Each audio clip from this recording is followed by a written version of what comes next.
Mango লাভারের আম। বছরের পর বছর পরিশ্রম, অসংখ্য স্বপ্ন আর অগণিত মানুষের ভালোবাসায় গড়ে উঠেছিল একটি প্রতিষ্ঠান। কিন্তু মাত্র কয়েক ঘন্টার তাণ্ডবে যেন সবকিছু ধূলিসাৎ হয়ে গেল।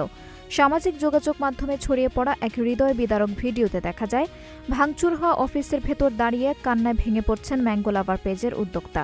তিনি অভিযোগ করেন দুর্বৃত্তরা অফিসে ঢুকে ব্যাপক ভাঙচুর চালানোর পাশাপাশি নগদ 15 লাখ টাকারও বেশি অর্থ লুট করে নিয়ে গেছে। ভিডিওতে দেখা যায় অফিস জুড়ে ছড়িয়ে আছে ভাঙা কাচ, উল্টে থাকা টেবিল চেয়ার আর তছনছ হয়ে যাওয়া আসবাবপত্র। মূল্যবান ল্যাপটপ, ডেস্কটপ, মনিটর সহ বিভিন্ন ইলেকট্রনিক্স যন্ত্রপাতি ভেঙে ফেলা হয়েছে। এমনকি ঘটনার প্রমাণ নষ্ট করতে সিসিটিভি ক্যামেরাও ভাঙচুর করা হয়েছে বলে অভিযোগ করেন তিনি। অফিসের আলমারি ও লকার ভেঙে নগদ অর্থ এবং গুরুত্বপূর্ণ নথিপত্র নিয়ে যাওয়ার কথাও জানান এই উদ্যোক্তা। লাইভে আবেগঘন কণ্ঠে তিনি বলেন, এটি শুধু একটি অফিস নয়, ছিল তার বহু বছরের শ্রম আর স্বপ্নের প্রতিচ্ছবি। ঘটনার সুষ্ঠু তদন্ত করে জড়িতদের দ্রুত আইনের আওতায় এনে দৃষ্টান্তমূলক শাস্তির দাবি জানিয়েছেন তিনি।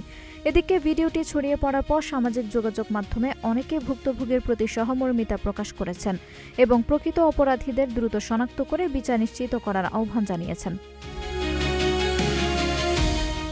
আঞ্জুম হক আরবি, নাগরিক প্রতিদিন।